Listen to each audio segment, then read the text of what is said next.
Salut à tous, aujourd'hui revue du Vapor Giant V5S par le modeur autrichien Nico Vapor. C'est parti.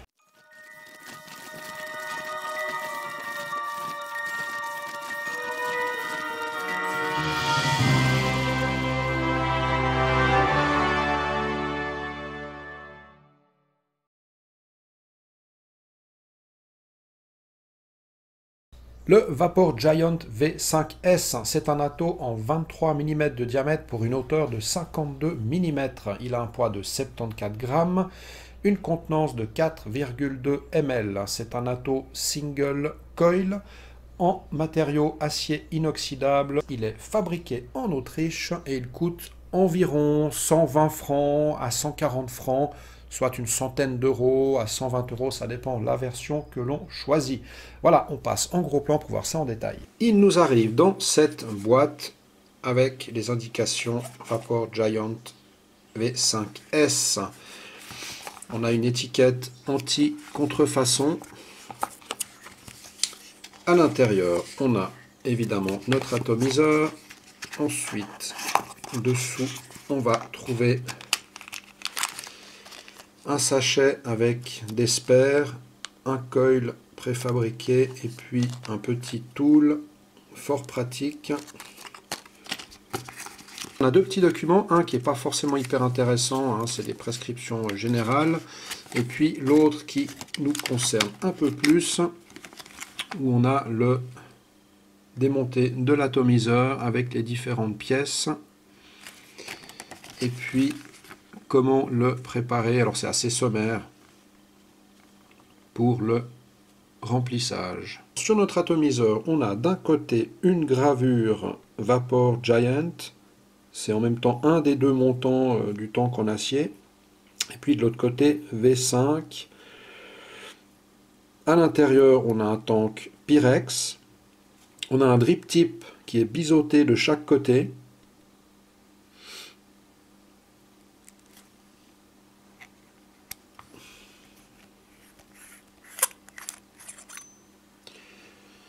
Voilà les deux parties principales avec le deck qui est, comme vous le voyez, assez large avec un airflow central carrément énorme. Nos deux accès pour le jus. C'est donc un tank remplissage par le haut. Alors pour démonter le tank, si vous devez changer le Pyrex, alors en premier lieu, il faut dévisser cette pièce. Alors gaffez-vous, c'est pas forcément une bonne idée d'utiliser une pince céramique, ça peut casser. Moi je l'ai déjà un petit peu desserré qu'une pince normale. Après la pince normale on peut aussi endommager l'inox. Il faut juste bien se gaffer.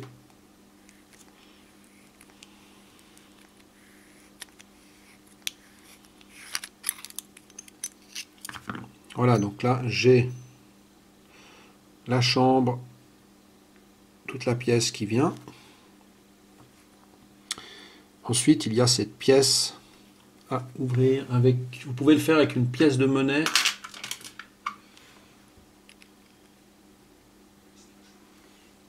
Voilà, par exemple une pièce de 20 centimes, ça fait bien l'affaire. Alors allez-y prudemment, la première fois c'est quand même relativement serré. Prenez le temps de le faire comme il faut, hein, sinon vous risquez de faire des dégâts. Voilà, on a cette petite pièce. On a ensuite accès à notre tank avec un joint de chaque côté. Voilà. Au niveau de la base, on a la bague d'airflow qui est verrouillée dans les deux sens, qu'on peut facilement enlever, mais pas n'importe quelle position, hein. On voit bien, là, il y a une encoche. On doit rentrer au même endroit avec notre encoche ici. Ensuite, pour démonter la base, on enlève d'abord cette vis. Alors, je précise que cette vis ne tient rien. Il s'agit d'un pin réglable, ce qui est pas mal.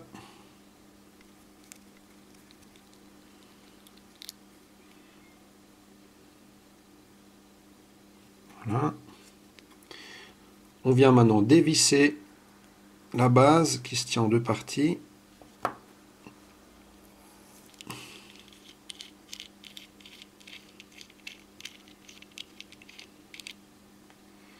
Voilà.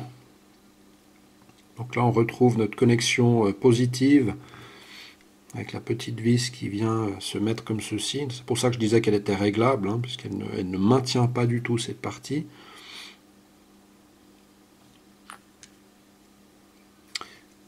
Vous avez dans votre sachet cette petite pièce en caoutchouc que vous pouvez utiliser pour réduire l'airflow. Vous venez la placer comme ceci au milieu. Et ensuite, vous venez remonter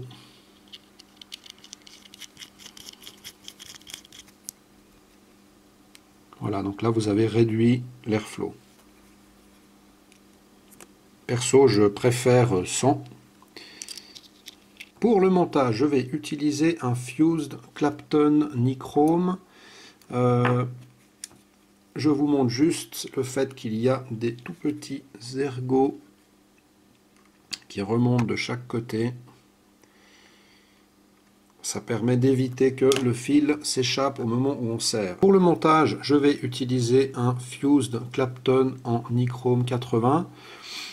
Les coils étant généralement roulés dans ce sens-là, on va devoir le mettre à l'envers pour le rentrer. Alors, les plots sont assez particuliers.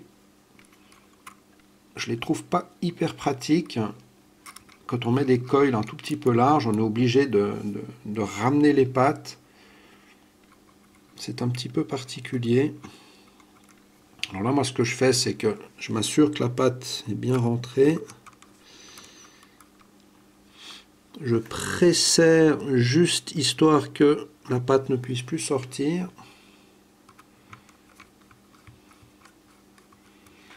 Voilà, donc là j'ai encore pas serré, mais au moins le fil ne peut plus sortir. Ensuite, je centre bien mon coil.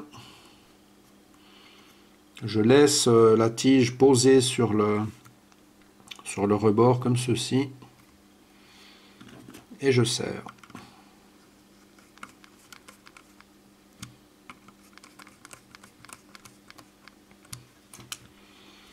Voilà.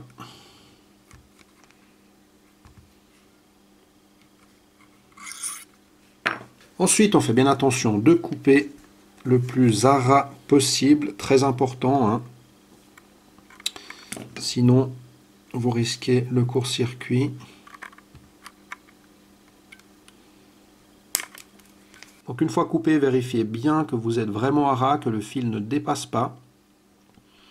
Le cas échéant, vous pouvez aussi replier très légèrement la pâte si elle dépasse avec une petite pièce en métal. Faites gaffe aussi toujours avec les Clapton, hein, il peut y avoir le fil d'enrobage qui se balade et qui va venir faire court-jus. Alors c'est surtout problématique sur le plot positif, hein. Là, il ne faut absolument pas que le fil vienne faire le contact avec la base ou avec le tank ou avec la chambre qu'on va venir monter après.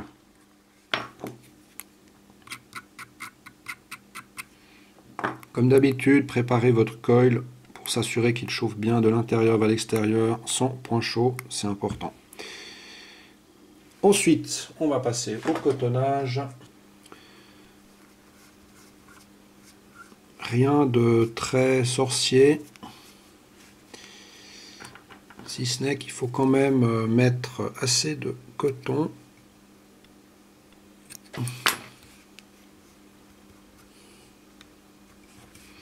Donc pour le cotonnage, c'est important de bien vraiment plaquer le coton sur les juice flow. Par contre, il ne faut pas qu'il sorte, hein, puisque le tank tournera autour avec le réglage du juice flow. Et puis, on fait attention aussi que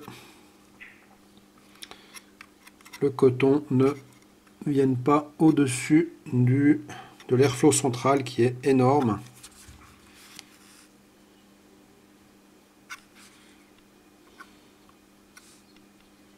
Voilà, là on est pas mal. Donc on a bien obstrué les juice flow. Et on a mis quand même assez de coton pour éviter que ça coule. Alors pour le jus, je vais mettre mon coup de cœur du moment qui est le New York. Alors c'est un tabac beurre de cacahuète. Alors, il existe toute une gamme, hein. Il y a d'autres tabacs, alors elles ont des étiquettes en plus qui sont super sympas. Il y a celui-ci aussi qui est vachement bien, le Blue Cotton Candy Hibiscus. Alors c'est super bon. La marque c'est Cookers. C'est donc des jus suisses qui sont disponibles chez iCreek. Je vous mettrai aussi le lien. Donc très belle gamme de jus. Alors le New York. Alors, ça sent bien le beurre de cacahuète.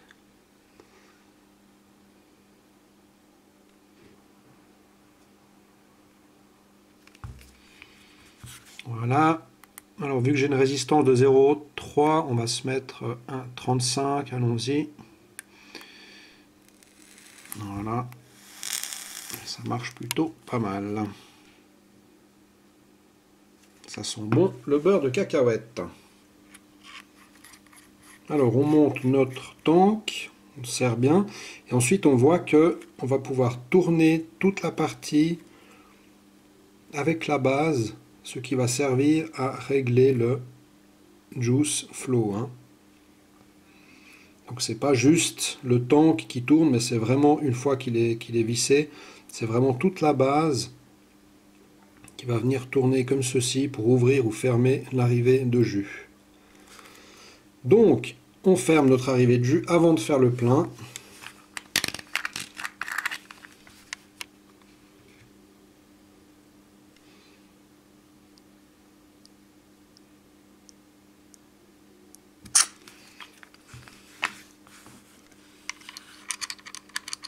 On ferme notre top cap, on ouvre les arrivées de jus au réglage que l'on souhaite et on est prêt à tester tout ça.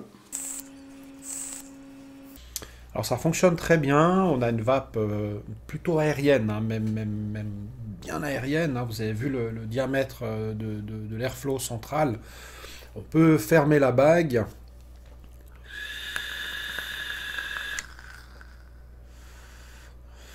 C'est bien aussi, par contre, vous avez vu, ça siffle un petit peu quand on ferme à moitié l'airflow. Voilà. Autrement, on a une bonne vape, on a une bonne restitution des saveurs, pour ça, il n'y a rien à dire. Cet atto donc, est disponible en plusieurs couleurs, donc ça c'est de la version SS en 4,2 ml. On peut acheter, alors ils ne sont pas toujours dispo, mais il y a la version black, la version gold, la version mélangée black et gold qui est magnifique. Mais on peut acheter toutes les pièces de rechange sur le site intaste.de, donc j'imagine qu'on peut très bien acheter juste le tank ou juste la bague d'airflow ou le top cap d'une autre couleur. Bon, on peut faire des mélanges, j'imagine, vu que c'est le même diamètre. Ça ne doit pas poser de soucis, donc si vous avez envie de customiser. Sur le site Steam Tuners, on trouve aussi un super joli tank pour ce V5S. Je précise qu'il y a la version 25 mm aussi, qui est le V5M. Pour les plus, alors qualité et finition, qualité des matériaux, hein, l'inox c'est vraiment impeccable, la chambre au milieu elle est belle, c'est bien usiné, c'est brillant, on voit que c'est du beau matériau. J'ai eu aucun souci avec les pas de vis, hein, peu importe lesquels, j'ai pas eu de problème d'ajustement, etc. Juste un petit peu dur à ouvrir le tank la première fois quand on veut changer le Pyrex. Après quand on le remonte, il n'y a pas besoin de serrer comme un sourd, comme ça après on arrivera à le redémonter assez facilement. Le design sympa, moi j'aime bien, ça c'est un point positif aussi, ça c'est un petit peu différent de ce qu'on a l'habitude de voir avec les gravures de chaque côté sur les montants du tank. Le remplissage par le haut, toujours bien, toujours pratique, facile, vite fait. N'oubliez pas juste de fermer et de réouvrir ensuite le juice flow. Pour le juice flow, ce qui est bien, c'est qu'il suffit de tourner un peu le tank. On n'a pas besoin d'un drip tip cranté spécial pour aller ouvrir et fermer. Donc ça, c'est plutôt pas mal.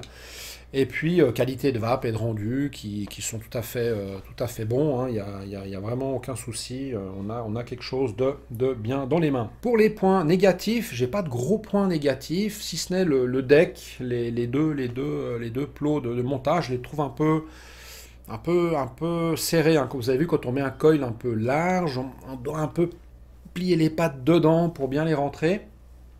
J'ai vu plus facile comme plateau de travail. c'est pas non plus ultra compliqué, mais enfin voilà, ça demande un tout petit peu plus de dextérité pour rentrer ses pattes si on fait un coil large. Par contre, il accepte des coils de diamètre assez gros, des coils assez épais, ça, il n'y a aucun souci. Ensuite, la hauteur, hein, c'est clair qu'en 4 ml, on est plus haut qu'un squape, hein, clairement. Et on est même plus haut qu'un GT4. Donc voilà, c'est un atto assez long. Mais bon, Vapor Giant, ils ont toujours fait des produits assez master. Donc voilà, en conclusion, alors le prix, c'est une centaine de francs, 120 francs. On est dans les prix quand même high-end. On est un peu entre deux. Moi, je trouve que par rapport à la qualité de travail, la qualité de finition, c'est pas du made in China, c'est du fabriqué en Autriche. On a un truc qui marche bien, qui est ultra bien fini, qui est bien fait, qui procure du plaisir, qui a un look sympa. En plus, Vapor Giant, ils font aussi des modes qui sont assez exceptionnels dans la qualité de fabrication. Donc voilà, pour moi, le prix est correct pour le produit. On est vraiment entre du Typhoon et du Squape. On est un peu entre les deux en termes de prix et de qualité de pièces. Voilà, donc si vous aimez le design de cet atomiseur et que vous avez le budget, n'hésitez pas, allez-y. Je vous remercie de m'avoir suivi. Je vous dis à bientôt pour une prochaine revue. D'ici là, bonne vape.